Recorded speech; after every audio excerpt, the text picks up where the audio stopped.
Selvakumar sir, மற்ற திட்டங்களுக்கெல்லாம் நிதி இருக்கு, எல்லாத்தையும் கரெக்டாக செயல்படுத்துறீங்க, அரசு குடியிருக்கிற ஆசிரியர்கள் மட்டும் ஏன் நீங்க இந்த மாதிரி அப்போ மட்டும் நிதி இல்லை இருந்தாலும் நாங்கள் பண்றோன்ற அந்த ஒரு ஆறுதல்ங்கிறது எங்களுக்கு மட்டும் ஏன் அப்படின்னு கேட்குறாங்க. சகோதரரே சொல்லிட்டாரு. நாங்கள் முதல்ல அரசாங்கம் மாற்றாந்தான் மனப்பான்மையோட அரசு ஊழியர்களை அணுகவில்லை என்பதற்கு சான்றுதான் இன்றைக்கு வந்திருக்கக்கூடிய இந்த அறிவிப்பு. அடுத்து அவரே அரசினுடைய சாதனைகள்லாம் அவர்களுக்கு கொடுக்குறீங்களே, தமிழ்நாட்டில் இருக்கக்கூடிய 1 கோடி மகளிருக்கு கொடுக்குறீங்க, 2 கோடி மகளிருக்கு கொடுக்குறீங்க, தமிழ்நாட்டில் இருக்கக்கூடிய 38,000 மாணவர்களுக்கு கொடுக்குறீங்கன்னு அவருடைய எண்ணிக்கையெல்லாம் கூட அவரே சொல்லி யார் எண்ணிக்கையில் அதிக அளவில் இருக்கிறார்கள், எந்த திட்டம் மக்களுக்கு சென்று சேர வேண்டியதுல டாப் ப்ரையாரிட்டியில் இருக்குன்னு, அதற்காக அரசு ஊழியர்களுக்கு போக வேண்டியது டாப் ப்ரையாரிட்டி நான் சொல்ல வரல. இந்த அரசாங்கம் ஒட்டுமொத்த தமிழக மக்களுக்கான ஒரு அரசாங்கமாக சிறப்பாக செயல்பட்டு இருக்கிறது. கடந்த காலங்களை போல இல்லாம கடந்த காலத்துல 7,000 கோடி எவ்வளவு போக்குவரத்து ஊழியர்களுடைய அவர்களுடைய சம்பளத்தை முறைகேடாக நடைபெற்றது கடந்த கால ஆண்டு. அப்படி ஏதாவது சப்போர்ட் பண்ணி திமுக வர வச்சிருக்காங்க. இதையும் சேர்த்து பேசுங்கன்னு தான் சொல்றேன். கடந்த காலங்கள்ல எடப்பாடி ஆட்சியில 7,000 கோடியை கொண்டு போய் அவர்களுடைய அரசு, அவர் சொல்றாருல, நெற்று வேர்வை சிந்தி அரசு ஊழியர்கள் சம்பாதித்த பணத்தை திருட்டுத்தனமா அந்த பணத்தை கொண்டு போய் கட்டாம அந்த அவர்களுக்கு அந்த நிதி போய் சேராம இன்னைக்கு வரைக்கும் போக்குவரத்து ஊழியர்கள் கஷ்டப்பட்டு இருக்காங்களே, அதற்கு யார் காரணம்? அதையும் சேர்த்து பேசுங்க. இன்னைக்கு இந்த 4.5 ஆண்டுகள்ல எங்கேயாவது ஒரு அரசு ஊழியருக்கு எங்களுடைய பணம் தவறாக கையாடப்பட்டதுன்னு ஒரு குற்றச்சாட்டு வந்திருக்கா?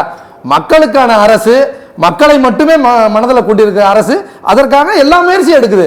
இவ்வளவு நிதி சுமைகள் அவர் சொல்றாரு. அவர் சகோதரர் தூத்துக்குடி செல்வம் அவர்கள், உங்கள் மேல எனக்கு தனிப்பட்ட எதுவும் இல்லை, நீங்க எல்லாத்தையும் பேசுங்க. நீங்க மத்திய அரசால எவ்வளவு இந்த ஊர், நீங்க தமிழ்நாட்டில் வசிக்கிறவரு, நீங்க இந்த தமிழ்நாடு எவ்வளவு வஞ்சிக்கிறாங்கன்றத வெளிப்படையா பேசுங்க, நியாயத்தோட பேசுங்க. நீங்க ஒரு அரசியல் கட்சி சார்ந்து நான் பேச, தமிழ்நாட்டு ஆட்சி நிர்வாகமே சீர்கெட்டு போயிருக்கு சார். 5,000 கோடி ரூபாய் வாய்க்காலுக்கு யாருக்கு நிறுவனத்து வாய்க்கால சீர் பண்றேன்னு சொல்லி எந்த வேலையும் நடக்கல. கிராமப்புறத்துல ஊழல் சொல்லி கிராமப்புற ஊராட்சிகள்ல பாத்தீங்கன்னா ஊழல், எதை எடுத்தாலும் ஊழல். என்ன ஆதார் இருக்கா சார்? பேசுங்க.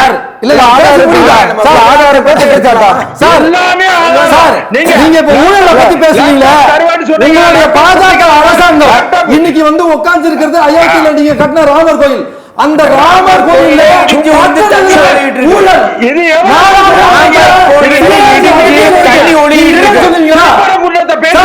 நீங்க போட்ட 1 கிலோமீட்டர் ரோடுக்கு அயோத்தி மேம்பாட்டு திட்டத்துல ஊழல் இருக்குன்னு நாடாளுமன்றத்துல உங்களுக்கு தேவை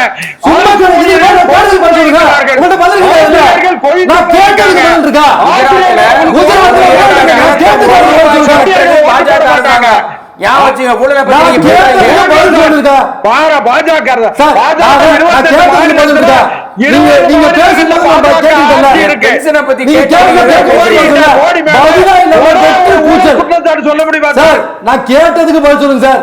அயோத்தியில ராமர் கோயில் கட்டி இந்த ராமரை காட்டி ஆட்சிக்கு பிடிச்ச நீங்க அயோத்தி ராமர் கோயில் கட்டுறதுல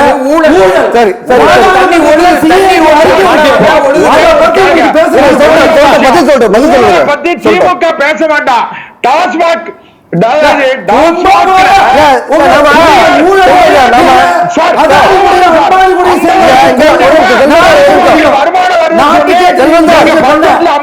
கோடி ரூபாய் பொதுத்துறை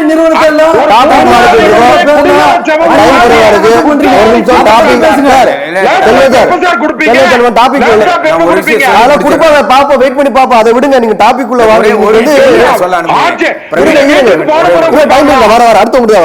இப்போ 22 வருஷம் போராட்டம் இல்லையா, போராட்டம் பண்ணவங்க இன்னைக்கு மன நிறைவோட மகிழ்ச்சியோட வாபஸ் வாங்கிக்கிறோம் அப்படின்னு சொல்றாங்க இல்லையா, அந்த அறிவிப்புக்கு கொண்டு வந்திருக்காங்க, அந்த நிலைக்கு கொண்டு வந்திருக்காங்களே தமிழக அரசு இன்னைக்கு.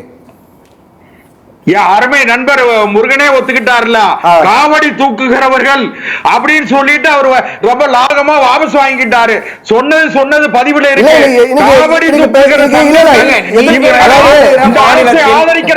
மாநிலத்திலாவது மத்திய அரசு ஊழியர்களோ அல்லது மாநில அரசு ஓய்வூதியத்துக்கு உதவி செஞ்சிருக்கீங்களா? சொல்லுங்க. குஜராத்ல ஓய்வூதியம்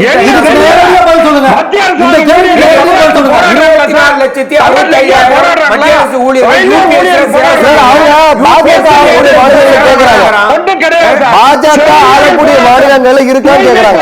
சார், அந்த கேள்விக்கு பதில் சொல்லுங்க சார். சார், அரசு ஊழியர் போராட்டம் சார், நேத்து கூட ஒரு நிமிஷம் பேசுறீங்க சார். கைது சார், செய்து ஒரு நிமிஷம், ஒரு நிமிஷம். தூக்கி போட்டாங்க. இல்ல, அவங்க கேட்கறது ஆசிரியருக்கு இல்ல, அவங்க ஒரு நிமிஷம் சார், ஒரு நிமிஷம். அவங்க கேட்கறது பாஜக ஆளக்கூடிய மாநிலங்கள் இருக்கான்னு அவங்க கேட்கறாங்க. அந்த கேள்விக்கு பதில் சொல்லுங்க சார். அவர் கேட்ட கேள்விக்கு பதில் சொல்லுங்க சார். வேற பாஜக பேசாதீங்க சார். மாநிலங்களில் எந்த மாநிலங்களிலும் எந்த மாநில அரசு ஊழியர்களும் இப்படி போராட்டம் நடத்தியது இல்லை. ஆமா. வீதிக்கு போராட்டம் பண்ண மாட்டாங்களா? சும்மா போராட்டம் கூட பண்ண விட மாட்டோம் அப்படிங்கிறீங்களா?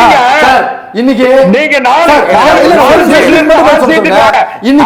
பொதுத்துறை நிறுவனத்தில் எல்லா ஊழியரும் தனியார் மயமாக்குறன்னு ஒரு டீசல்ல போராடுறா. நெய்வேலி இருக்குல்ல, இதுக்கு பதில் சொல்லுங்க. என்ன பண்றீங்க? இல்ல சார், அதுக்கு சார் நீங்க மாறி மாறி கேள்வி கேட்டா எப்படி ஆன்சர் சொல்றது? தெரியலையா? பொதுத்துறை நிறுவனங்கள் தனியார் மயமாக்கத்தை எதிர்த்து போராட்டம் பண்ணிட்டு இருக்காங்களா இல்லையா?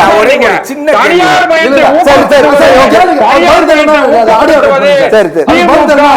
திமுக சார், பதில் தெரியுமா? ஆடியோ கொடுங்க. சார், நீங்க அந்த கேள்வி கேட்க பதில் சொல்லுங்க. இந்தியா முழுக்க தனியார் மயத்தை கொண்டு வருது திமுக தான் அப்படின்றீங்களா? அதுக்கு பதில் சொல்லுங்க சார். இந்தியா முழுக்க திமுக தான் கொண்டு வராது தனியார் மயத்தை. தமிழ்நாட்டுல பேசுறீங்க. பொதுத்துறை நிறுவனங்கள் தனியார் மயமாக்க எதிர்த்து போராட்டம் பண்ணிட்டு இருக்காங்களா இல்லையா? தமிழ்நாட்டுல இருக்கிற எந்த பொதுத்துறை நிறுவனங்கள்ல தமிழ்நாடு தயார் மையம் ஆக்கியிருக்கோம்? போராட்டம் பண்ணலையா? அந்த கோரிக்கை யாருக்குமே இல்லையா? அந்த கோரிக்கை யாருக்குமே இல்ல, போராட்டம் பண்ணலையா அப்படின்னு கேக்குறாங்க. அந்த கோரிக்கை யாருக்குமே இல்லையா, போராட்டம் பண்ணலையா? கேளுங்க. தமிழ்நாடு அரசு ஆட்சி அதிகாரத்தினுடைய நாட்கள் எண்ணப்படுகிற காரணத்தால் அரசு ஊழியர்களை